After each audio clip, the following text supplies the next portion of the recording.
warahmatullahi wabarakatuh. Innal hamdalillah nahmaduhu wa nasta'inuhu wa nastaghfiruh wa na'udzu billahi min shururi anfusina wa min sayyiati a'malina.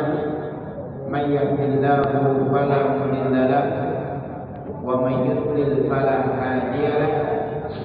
Asyhadu an la ilaha illallah wahdahu la syarika lahu wa asyhadu anna Muhammadan 'abduhu wa rasuluhu la nabiyya ba'd.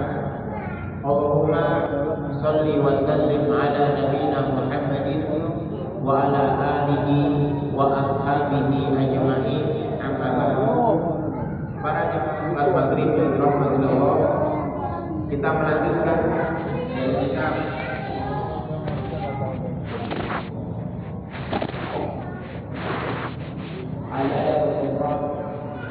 kita ada pribadi orang muslim, dan kita sampai pada pembahasan bab la'nallahi man la'ana walidayhi, bab melaknat Allah melaknat orang yang melaknat orang tuanya, bab Allah melaknat orang yang melaknat kedua orang tuanya. Nanti akan dijelaskan dalam bab ini hadis dari Nabi Shallallahu Alaihi Wasallam, laknat Allah kepada orang-orang yang melaknat orang tuanya bisa dua kemungkinan. Laknat yang pertama, ini sesuatu yang tidak memungkinkan seseorang itu mencela langsung. Ini sesuatu yang tidak memungkinkan, walaupun ada, walaupun terjadi, tetapi ini hanya beberapa persen. Bisa kemungkinan yang kedua, yaitu berupa kita menghina orang tua orang lain, dan ini yang sering terjadi. Biasanya anak-anak yang zaman saat ini kita mencela nama orang tua. Akhirnya gara-gara kita mencela dari orang tua sahabat kita, anak tersebut mencela lagi. Ini yang sering terjadi adalah melontarkan nama. Bulan, nama bapak ente seperti ini. Nanti akhirnya apa? Si anak tersebut membalas. Bulan, bapak ente namanya seperti ini. Nah, ini yang mungkin terjadi, dan ini kebanyakan yang muncul, khususnya di anak-anak saat ini. Makanya dalam pembahasan ini adalah menjelaskan kepada kita semua, barang siapa yang melaknat orang tuanya, Allah Subhanahu wa Ta'ala akan melaknat kepadanya. Dan ini bisa juga terjadi. Yang pertama adalah mencela langsung. Ini yang disebutkan dengan mubasyir, langsung dia mencela, atau yang kedua secara tidak langsung. Ini bagian. Dikatakan haddatsana Amr bin Marzuq qala akhbarana Syu'bah an al-Qasim bin Abi Hizlah an Abi Sufyan qala su'ila Ali hal khata'um an-nabi bi syai'in lam yuhsa bihi an-nas kafah. Dikatakan dari Abi Sufyan, Ali bin Abi Thalib pernah ditanya, Ali bin Abi Thalib pernah ditanya, adakah Nabi pernah mengkhususkan kepada kalian tentang sesuatu perkara, tentang sesuatu persoalan? Tiba-tiba dikatakan oleh Ali bin Abi Thalib, ma khassana Rasulullah sallallahu alaihi wasallam bi syai'in lam yakhussan nasa illa ma fi qurabihi. Dikatakan oleh Ali bin Abi Thalib, Nabi tidak pernah mengkhususkan kepada kami kecuali semacam kayak ada tempat dari kulit, ada tempat dari kulit. Kemudian Nabi itu menunjukkan pedangnya, apa Ali menunjukkan pedangnya hanya sebanyak ini saja. Nabi mengkhususkan kepada kami hanya sebesar ini saja, dikatakan. Apa di antaranya? Nabi Shallallahu Alaihi Wasallam mengatakan, tiba-tiba Tiba-tiba Ali mengeluarkan suatu mushaf, lembaran, dikeluarkan lembaran, yang kemudian dia mengatakan sesungguhnya tertulis di sini, kata Ali bin Abi Thalib, ini para sahabat Pak, kalau mendapatkan sesuatu yang dikhususkan dari Nabi Shallallahu Alaihi Wasallam, sahabat itu memuliakan sekali sampai dicatat, karena nanti kalau dicatat bisa teringat di dalam kepala dan bisa diamalkan, bisa dikerjakan. Sehingga Ali bin Abi Thalib mengatakan semuanya tertulis di sini. Tiba-tiba Ali mengatakan, la'anallahu man zabiha li ghairillah. Allah melaknat, yang pertama ini Pak, orang yang menyembelih untuk selain Allah. Ini pertama jemaah. Allah melaknat orang yang menyembelih untuk selain Allah. Makna menyembelih itu apa Pak? Hewan ternak ini ada dua urat, di sini ada tenggorokan. Dan begitu menyembelih ini harus putus Pak. Ini harus putus. Jadi ada dua urat di sini, kemudian tenggorokan ini harus putus semua. Beda kalau nahar. Nahar itu otak. Nanti di bagian umumnya di sini jadi sembelih. Itu bukan sembelih namanya, tapi nahar namanya Pak. Dan menyembelih dan nahar itu hanya diperuntukkan kepada Allah Subhanahu wa taala. Menyembelih tidak dibolehkan kepada selain Allah Subhanahu wa taala. Kepada orang-orang yang telah meninggal dunia, kepada orang-orang yang diharapkan keberkahannya, tidak dibolehkan. Menyembelih hanyalah untuk Allah Subhanahu wa taala, dan sembelihan di antara ibadah yang paling mulia. Makanya para jemaah, 10 hari di awal bulan Dzulhijjah Allah Subhanahu wa taala tutup dengan 10 hari yang ke-10-nya adalah Yaumun Nahar, menunjukkan kepada kita perkara sembelih, perkara yang besar, memunculkan darah, mengalirkan darah. Makanya Nabi Shallallahu Alaihi Wasallam itu tidak pernah meninggalkan sembelihan itu, dan diperuntukkan kepada Allah Subhanahu wa taala. Hanya untuk Allah Subhanahu wa taala. Fasholli li rabbika wanhar. Salatlah kau kepada Allah dan sembelihlah. Hanya untuk Allah, bukan untuk selainnya. Misalkan kita datang kepada kumpulan tiba-tiba ini tidak dibolehkan. Hanya untuk Allah Subhanahu wa taala, kan sudah disebutkan di situ Pak. Fasholli li rabbika wanhar. Li rabbika di situ ada lamul jer juga. Ada lamul jer. Pak, kalau kita itu belajar kaidah nahwu, lamul jer itu punya makna Pak. Silakan Bapak melihat kitab-kitab kaidah nahwu. Contohnya misalkan ala, min, fi, ila, ruba, itu kan namanya huruf jar semuanya. Itu punya makna. Allah mengatakan fasholli li rabbika wanhar, salatlah engkau. Li apa maksudnya? Ikhtisas. Bagaimana ikhtisas? Salatlah engkau, sembelihlah engkau hanya untuk Allah, tidak untuk selainnya. Tak boleh kepada selainnya. Maka Pak 10 hari mungkin yang sebetulnya sudah kita jelaskan apa ya? Sebelum kita jelaskan Ramadan Dzulhijjah Pak. Dari sekian banyaknya hari bulan, yang paling utama Pak, paling utama itu 10 hari pertama bulan Dzulhijjah Pak. Dibandingkan Ramadan 10 hari pertama Dzulhijjah paling utama Pak. Lihat nama-namanya. Kemarin ada kali contoh paling murah. Kenapa? Lihat aja amalannya. Di situ ada haji, di situ ada umroh, di situ ada puasa. Itu untuk 10 hari bulan menyembelih. Berarti menunjukkan kepada kita menyembelih itu sesuatu yang besar,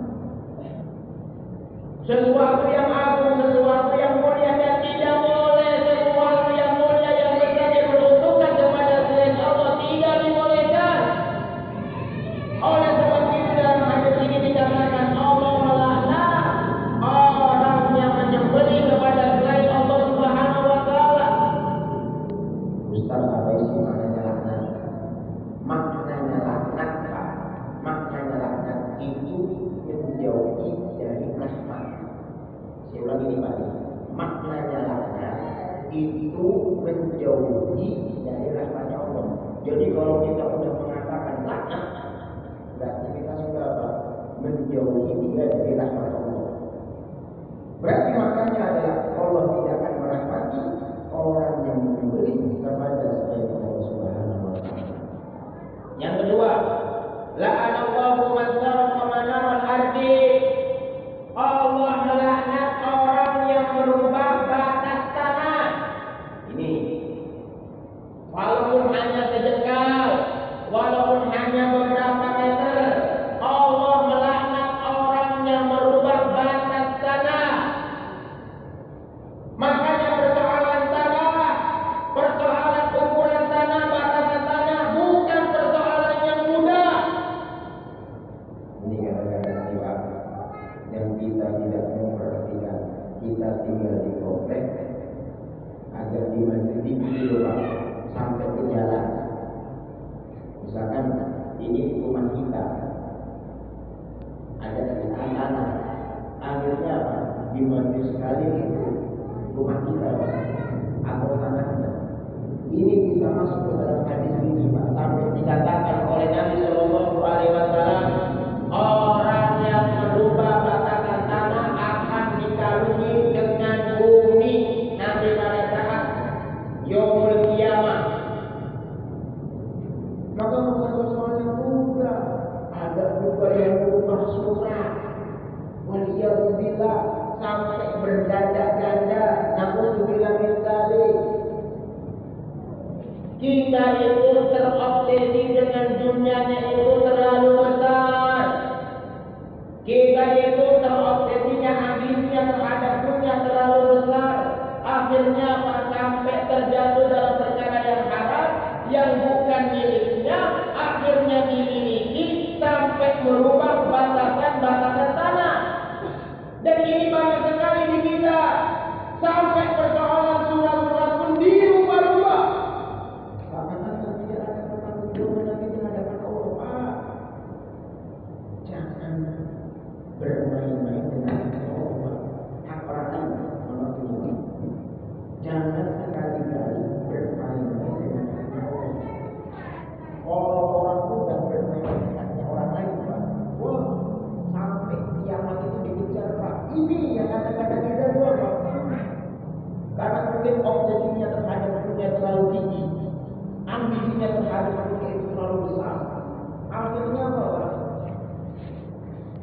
Perkara hak orang lain itu mudah untuk kita lewati, Pak. Umar bin Khattab suatu malam berjalan bersama Aslam. Ketika asik di tengah malam, Umar bin Khattab jalan sama Aslam. Bertemulah suatu tenda. Terdapat seorang ibu beserta anaknya. Anaknya sedang nangis. Tiba-tiba Umar bin Khattab mendekat ke tenda tersebut, mengatakan kepada wanita tersebut, "Wahai wanita, wahai fulanah, apa gerangan yang terdapat dalam engkau terhadap putraku?" Tiba-tiba si wanita itu mengatakan, "Wahai fulan, saya ini sedang mengaduk air." Ditanya lagi oleh Umar, "Kenapa kau aduk air sedangkan anakmu menangis?" "Supaya anakku mengira kalau aku ini sedang memasak karena anak saya lapar. Karena anak saya lapar, maka saya aduk air. Kalau ada sesuatu yang bisa saya masak, maka saya aduk air. Semoga saja bisa menenangkan putra saya." Tiba-tiba si wanita itu ngomong, "Pak, demi Allah, nanti hari kiamat ada pertanggungjawaban antara saya dengan Tuhan." Umar. Ashraf sudah mau nyetok wanita itu Pak. Dia ini Umar. Tapi sama Umar apa dipukul tangannya disuruh diam gitu Pak. Diam Pak. Nanti sama wanita. Memang ada pada Umar. Umar menjadi pemimpin bagi saya. Tapi Umar menyanyiakan hak saya.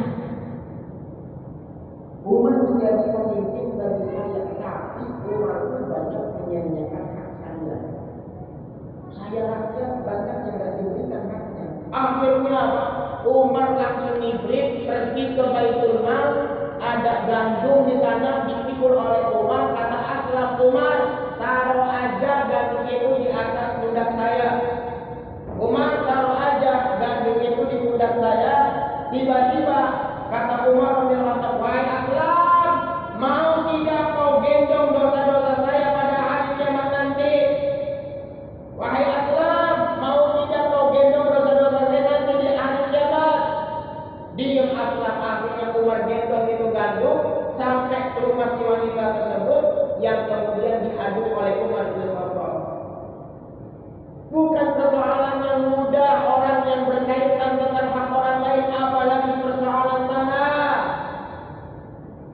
Oleh sebab itulah para jamaah, kewajiban kita itu adalah untuk berhati-hati dalam bermuamalah dengan saudara kita. Apa sih Pak? Permasalahan 10 meter, 15 meter. Tapi kalau seandainya Pak dituntut nanti di hari kiamat, makanya Nabi Shallallahu Alaihi Wasallam mengatakan, ataduna muflisabegum, tahukah kalian orang yang bangkrut di tengah-tengah kalian? Para sahabat mengatakan, ya Rasulullah Shallallahu Alaihi Wasallam, orang yang bangkrut adalah mereka yang tidak punya harta, tidak punya uang, tidak punya kemewahan. Kata Nabi Shallallahu Alaihi Wasallam, bukan itu orang yang bangkrut, tapi orang yang bangkrut adalah mereka yang menghina fulan, mengambil hartanya fulan, mengambil haknya orang lain. Akhirnya dia datang pada hari kiamat membawa amalan sholat, membawa amalan sedekah, membawa amalan haji, membawa amalan umroh. Cuma dia sering mencela, mengambil hak orang lain dan lain-lainnya. Diambil itu kebaikannya, diambil kebaikannya. Kira-kira udah habis kebaikannya Pak, dilemparkan kepada orang yang didolimi Pak. Akhirnya Pak, didolimi. Akhirnya udah habis keburukan dari orang yang didolimi itu Pak, dilemparkan kepada sampai dia masuk ke neraka. Pak, entah ini suatu akibat yang tidak baik, tapi inilah Pak. Jadi ada dulu mau menyampaikan tanah, tiba-tiba tidak jadi, diambil dulu. Waliyahulillah, sampai dia mengatakan saya tidak ridho. Padahal kalau misalkan dia tanah apa sih kalau misalnya dibalikin juga, kecuali misalkan ya kalau umroh misalnya DP ini yang memang sudah dibuat untuk beli tiket. Memang kalau terjadi itu pasti habis itu Pak. Tapi kalau tanah misalnya di nggak jadi, apa sih yang merugi dari hal itu semua? Akhirnya apa Pak? Diambil itu bangsa kita 510 juta tahun 90-an. Akhirnya apa? Saya tidak ridho. Saya tidak ridho. Nah untuk dilanjutkan Pak, penyakitnya bagi ini kalau apa? Kalau sudah berkaitan dengan orang lain, apalagi masalahnya. Dan ini banyak di kita. Banyak di kita, apalagi persoalan surat menyurat. Ini sampai berkata-kata. Makanya tanggung jawab besar bagi mereka yang mempermainkan surat-surat tanah. Tanggung jawab besar di hadapan Allah Rabbuna Jalla Jalaluhu. Bukan masalahnya enteng. Berapa banyak ikhwan datang kepada kami, teman-teman datang kepada ustaz, anak-anak itu 180 juta, ada yang kena 200 juta. Apa gara-garanya? Surat-surat tanah. Jelas ini Pak. Kemudian yang ketiga, Allah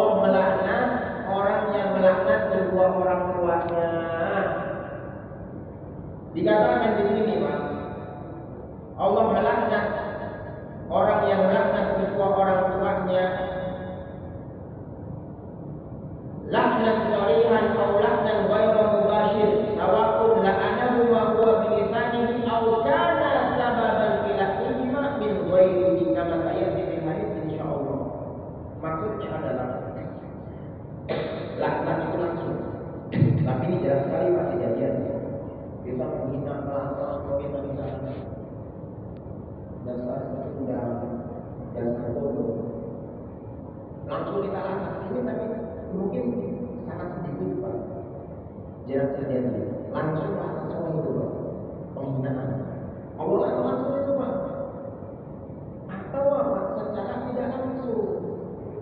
Nih kadang-kadang di rumah kita halamannya besar, ada anak-anak pada main di situ.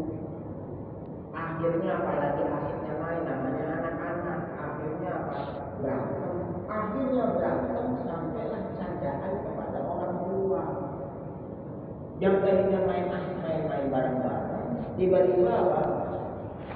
Akhirnya sampai candaan, berantem. Akhirnya kelayan sama orang tua. Datang pulang. Sampai dihinakan dengan binatang. Akhirnya orang tersebut tidak terima, kita dihinakan. Orang dasar anak yang pula dan ini masuk ke dalam hadis ini. Makanya jemaah, kalau kita mendapatkan anak-anak yang sudah masuk dalam candaan, bully, celaan, tolong kita itu bersama apa? Cegah, jangan sampai kepada perkara yang besar. Begitu waktu dia dibully. Kenapa? Salah satu pintu awalnya sesuatu yang tidak diingat dari mana munculnya candaan. Apalagi orang kita Pak. Orang kita itu paling hobinya dengan candaan Pak. Sampai teman-teman saya dari Maroko, dari jalan-jalan itu masih belajar di Masjidil Haram. Itu apa? Oh, Indonesia itu suka apa? Mazhab. Apa mazhab? Sukanya itu bercanda. Padahal lihat dalam surat Al-Hajj, ketika Allah Subhanahu wa taala memberikan sifat para penduduk dunia Firdaus, adalah mereka yang menjalankan 7 atau 8 sifat. Apa salah satu di antaranya? Orang yang tidak suka dengan bercanda. Kenapa? Karena dengan bercanda itu akhirnya sampai kepada bully, sampai apa yang tidak dirasakan itu akhirnya menghina orang tua. Ini terjadi sebagaimana kita pernah kecil Pak. Kita dulu pernah kecil, ketika kita main aksi sama teman yang tadinya biasa-biasa saja, akhirnya apa? Saling menghina orang tua, manggil orang tua nama, akhirnya kita hinakan. Ini termasuk dari hadis ini. Jelas nih Pak. Ini termasuk dari hadis ini. Yang terakhir, la'anallahu man awa muhditsan. Allah melaknat orang-orang yang menyembunyikan ahdul maksiyah. Allah melaknat orang yang merusak agama. Contoh seperti saat ini Pak, yang terjadi di YouTube, terjadi di Facebook. Inna maqoli rahmatan maqoli bima Allah itu Pak. Apa saja? Bahasa biasa. Maka sesuatu yang aneh. Dan ini Allah sampai mengatakan semua agama benar. Siapa namanya? Siapa? Allah Bukhara. Sampai mengatakan Pak, sampai mengatakan apa? Semua orang, semua agama masuk ke dalam surga. Kenapa? Karena punya channelnya masing-masing. Channel Pak. Banyak Allah Pak.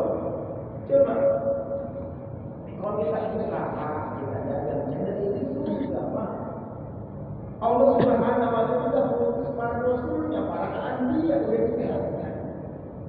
Tapi apa kalau sampai kita membela yang memberikan dukungan, kalau tidak bisa masuk ke dalam ini, apalagi masya Allah baru ada Pak orang yang bisa berbahasa sebut, coba bisa bahasa sebut, bisa bahasa jin, bisa bahasa malaikat, tapi ngapain semua ini Pak? Halo, Ini contohnya, Pak. Barang siapa yang menyembunyikan, mendukung, membela dari orang-orang yang ahli maksiat, bagaimana ahli maksiat? Kita tidak, Pak. Hadis membunuh atau melakukan maksiat. Ternyata orang itu dicari oleh pihak yang berwajib, kepolisian. Kita malah dukung, kita malah bela, malah kita sembunyikan. Enggak, antum sembunyi aja di rumah aja. Pokoknya nanti kalau yang dibutuh makan, butuh apa biar nanti keluar. Ini juga masuk dalam hadis ini, Pak. Bahwa Allah melaknat orang yang menyembunyikan, orang yang bermaksiat, di antaranya apa? Membunuh atau mencuri. Dia melakukan membunuhnya, menyembunyikannya. Allah akan melaknat orang yang seperti itu. Begitu juga orang yang merusak agamanya. Kenapa, Pak? Agama ini sudah ada Al-Qur'annya, ada hadisnya, Pak. Anda pernah dengar dari seorang tokoh internasional, Anda lupa namanya siapa? Perkataannya bagus. Seseorang tidak akan bisa menjatuhkan Islam. Kenapa? Karena Islam punya 3 hal yang ini tidak akan dimiliki oleh agama lainnya. Apa? Pertama, Quran. Kedua adalah hadis. Dan ketiga adalah sirah. Perjalanan Nabi SAW. Ini sesuai dengan perjalanannya. Ketika Nabi SAW hijrah ke kota Madinah, Nabi ketika dibuat Al-Quran pun menyebutkan akan ayatnya Inna wa ala tahdan inna wa ramana. Ketika Allah Subhanahu, ketika Nabi SAW dikuatkan lagi dengan hadisnya, dengan firmannya. Kok bisa Islam yang dikuatkan dengan 3 hal ini? Tiba-tiba ada orang muncul sampai tidak sabar, Pak. Ada seorang yang ngaku Nabi, Pak. Nama siapa? Isa Habibullah. Nama aslinya apa, Pak? Busjari. Coba, Pak. Apa dalilnya? Sebab An-Naba. Ini kita masuk dalam hadis seperti ini, Pak. Dulu zaman dulu kita tahun 2000-an. Siapa namanya Roy? Yang sholat pakai bahasa Indonesia. Ingat, Pak? Ingat gak nih? Kalau seandainya kita punya zaman dulu juga di Semen, atau pernah ingat namanya Lia Eden? Itu, Pak. Jelas-jelas semua. Kalau kita masih mendukung, masih bela, jelas-jelas. Makanya Allah katakan Al-Yawma akmaltu lakum dinakum wa atmamtu alaikum ni'mati. Pada hari ini telah kusempurnakan Islam menjadi agama kalian dan telah meningkat nikmatku untukmu. Kamu juga. Jelas ini, Pak. 4 laknat. Yang pertama adalah menyembelih kepada Allah. Yang kedua adalah melaknat anak. Yang ketiga adalah melaknat orang tua. Di sini bisa 2 tafsirannya. Melaknat secara langsung atau tidak langsung. Dan yang keempat adalah laknat Allah kepada orang-orang yang sudah menyembunyikan ahli maksiat yang dicari oleh yang berpihak wajib, kita sembunyikan atau merusak agama, kita dukung, kita bela dia. Jelas ini, Pak, ya? Ada itu, Pak?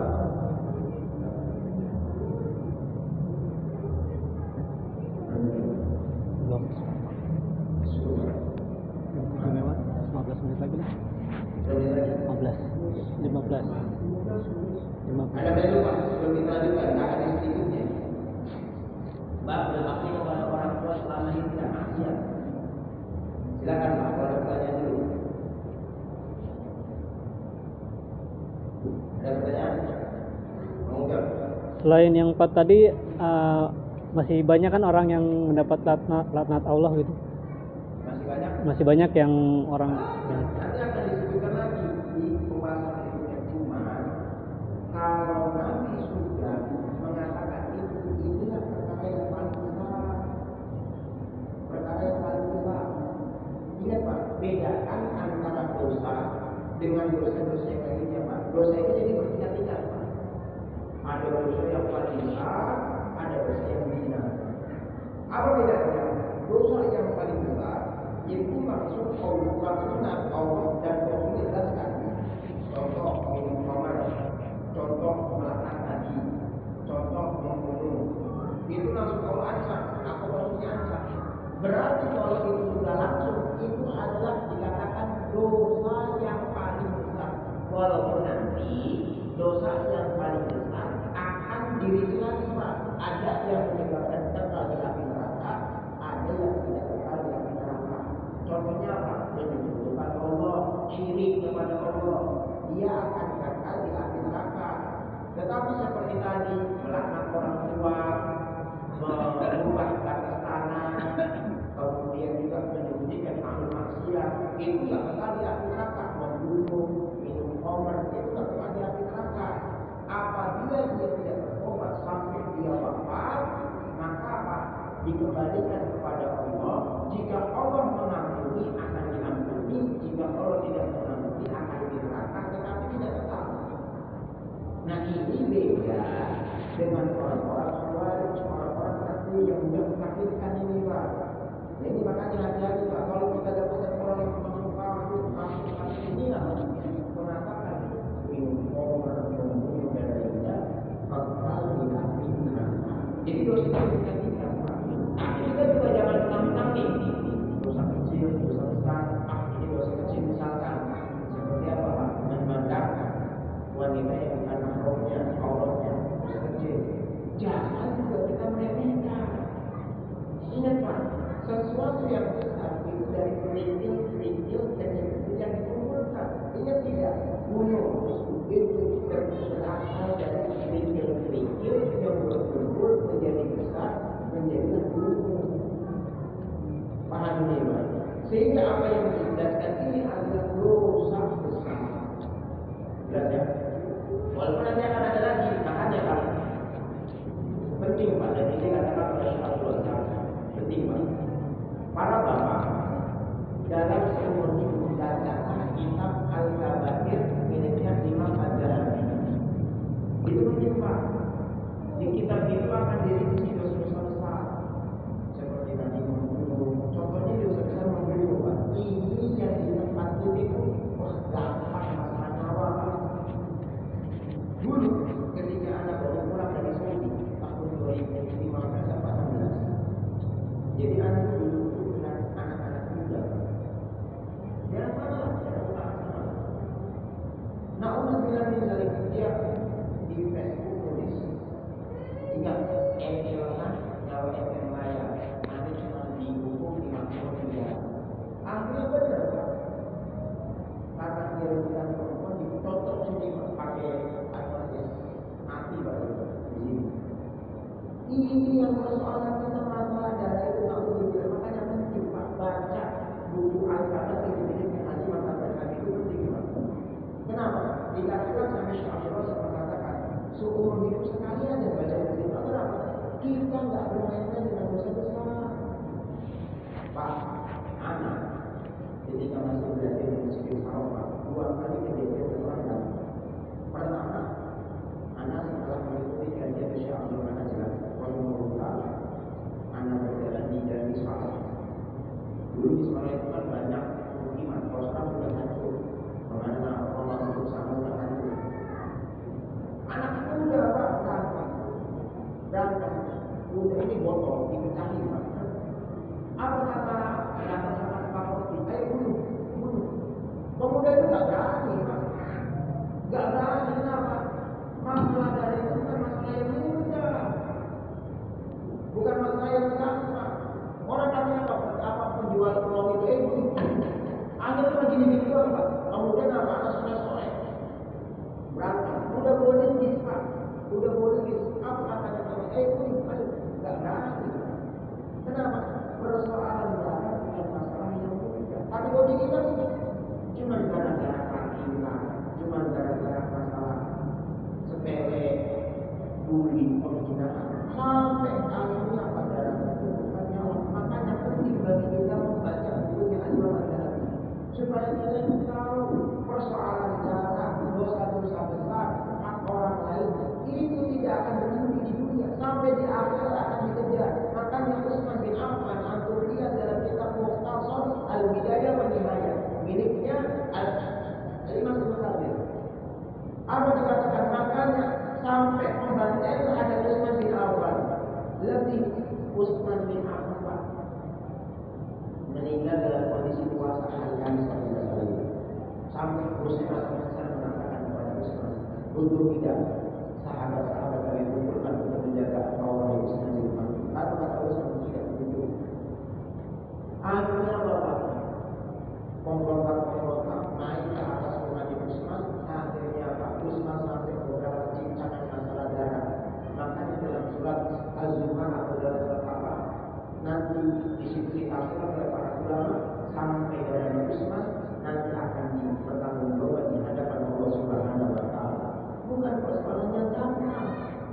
Makanya kami katakan penting bagi kita untuk membaca buku dosa-dosa besar yang ada di Al-Quran agar kita tahu betapa dasarnya dosa besar.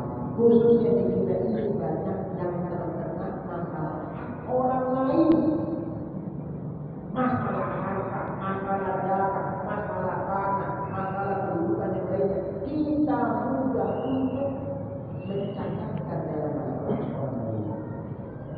Jelas ini Pak. Nanti insya akan ada beberapa banyak. Cuma kenapa ini makan ini? Karena menunjukkan kepada kita bahwasannya empat hal itu sesuatu yang sangat besar terjadi di tengah-tengah kita. Terjadi di tengah-tengah kita. Sudah melihat orang menyembelih kepada selain Allah. Pak Nepal. Berapa waktu lalu Nepal menyembelih kepada leluhurnya sampai apa Pak? Dipukul di sininya Pak, kubu-kubu itu Pak. Digoncangkan oleh Allah Subhanahu wa taala. Saya dapat tadi Pak, apa ini benar atau tidak? Ya, tahu. Menghidupkan lagi ya Bapak. Ada di segala perbuatan umat berapa tahun lalu akhirnya padahal sama ahli ulama siapa? Sama ahli ulama yang lalu yang dinasihatkan apa Pak? Mengalirkan darah untuk penghuni tahu. Hancur Pak dengan lebih vaksin. Sama ada di universiti perumahan pelabuhan. Walaupun begitu sampai akhir Allah Subhanahu wa taala itu jalan. Coba kemudian antum lihat tanah banyak di kita. Terus jauh-jauh antum lihat kita.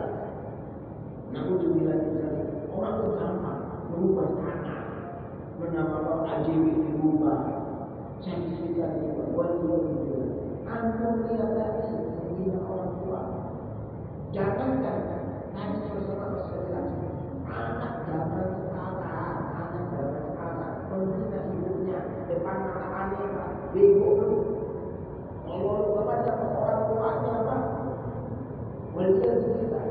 Kemudian apa yang terakhir yang dibunyikan ahli maksiat, namun bila mencari orang-orang yang sudah jelas maksiat salah dibela, didukung. Makanya jangan salah. Hadis Nabi mengatakan pada akhir zaman nanti akan orang yang amanah dikatakan khianat, orang yang khianat dikatakan amanah. Kenapa? Karena itu yang terjadi. Jelas dia. Ada apa lagi Pak?